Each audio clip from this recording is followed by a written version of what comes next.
Hello friends, welcome to Kalai talks. இன்னைக்கு நம்ம பார்க்க போகிறது சில்லி இட்லி.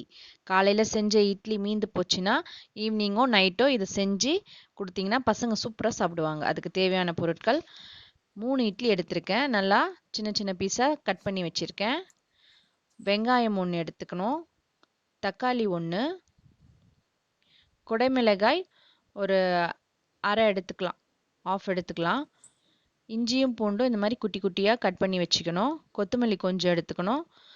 ஒரே ஒரு பச்சை மிளகாய் எடுத்திருக்கேன். கருவேப்பிலை கொஞ்சம், மிளகாய்த்தூள் 1 spoon, tomato sauce 2 spoon, chilli sauce 1 spoon, எண்ணெய் தேவைக்கேற்ப, கரம் மசாலா தூள் 1 ஸ்பூன். இப்போ வாங்க எப்படி செய்கிறதுன்னு பார்க்கலாம். பேனில் எண்ணெய் ஊற்றி அந்த குட்டி குட்டி இட்லிங்களா பீஸ் போட்டு வச்சுருக்கோம் இல்லைங்களா, அதெல்லாம் போட்டு ஃப்ரை பண்ணிக்கோங்க.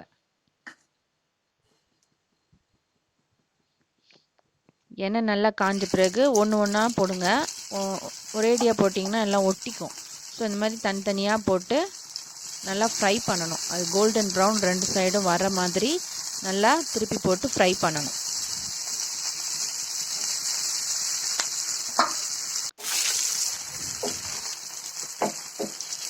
இது ரொம்ப சுவையாக இருக்கும். இப்போ நல்லா கோல்டன் ப்ரௌன் வந்துடுச்சு 2 பக்கமும். இதை நம்ம ஒரு பிளேட்டுக்கு ட்ரான்ஸ்ஃபர் பண்ணிடலாம். இந்த எண்ணெயிலேயே, இதில் இருக்கிற எண்ணெயிலேயே நம்ம அதை தாளிக்கலாம். ஃபஸ்ட்டு எண்ணெயில் இஞ்சி பூண்டு குட்டி குட்டியாக கட் பண்ணியிருக்கோம் இல்லைங்களா, அதை போட்டுக்கலாம். அது நல்லா ஃப்ரை பண்ணிவிட்டு ஆனியன், பச்சை மிளகா போட்டுக்கோங்க. ஒரு பச்சை மிளகா கீறி வச்சுருக்கேன், அதை போட்டுக்கோங்க. அப்புறமா 1 கப் ஆனியன், அதை போட்டு ஃப்ரை பண்ணிக்கோங்க. ஆனியன் கொஞ்சம் நல்லா வதங்கணும். ரொம்ப ஃப்ரை ஆகணும்னு அவசியம் இல்லை, நல்லா வதங்கணும். ஆனால் அப்புறம் 1 கப்பு தக்காளியும் போட்டு ஃப்ரை பண்ணிக்கோங்க. இது நல்லா வதங்கிறதுக்கு நம்ம 1 ஸ்பூன் சால்ட் போட்டுக்கிறோம். இந்த சால்ட்டே போதும். இட்லிலையும் நம்ம சால்ட் இருக்கும். அப்புறமா கருவேப்பிலை போட்டுக்கிறோம்.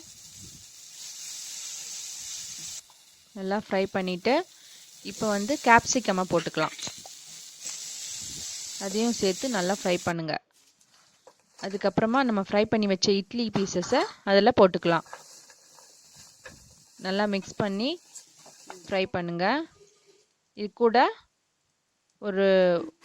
ஒரு ஸ்பூன் மிளகாய்த்தூள், நான் குழம்பு மிளகாய்த்தூள் வீட்டில் அரைச்சி வச்சதே போட்டிருக்கேன். Garam masala 1 spoon,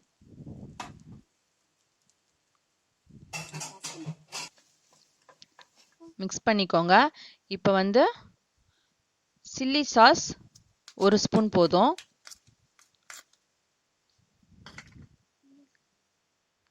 tomato sauce ஒரு 3 ஸ்பூன் போட்டு நல்லா மிக்ஸ் பண்ணிக்கோங்க. கொஞ்சமாக தண்ணி விட்டுக்கோங்க. இப்போ நல்லா மிக்ஸ் பண்ணி விடுங்க. இது சிம்மில் வச்சு ஒரு 5 மினிட்ஸ் வேக வச்சிங்கன்னா அந்த தண்ணியெல்லாம் இழுத்துக்கும். நல்லா ரெடி ஆகிடும் நமக்கு இட்லி. லாஸ்ட்டாக கொத்தமல்லி தூவி நம்ம பவுலுக்கு ட்ரான்ஸ்ஃபர் பண்ணிடலாம். சுவையான சில்லி இட்லி இப்போ ரெடி ஆயிடுச்சு. எடுத்து கொடுத்தா பசங்க அவ்வளோ அழகாக சாப்பிடுவாங்க. இந்த வீடியோ உங்களுக்கு பிடிச்சிருந்தா லைக் பண்ணுங்கள், ஷேர் பண்ணுங்கள், கமெண்ட் பண்ணுங்கள்.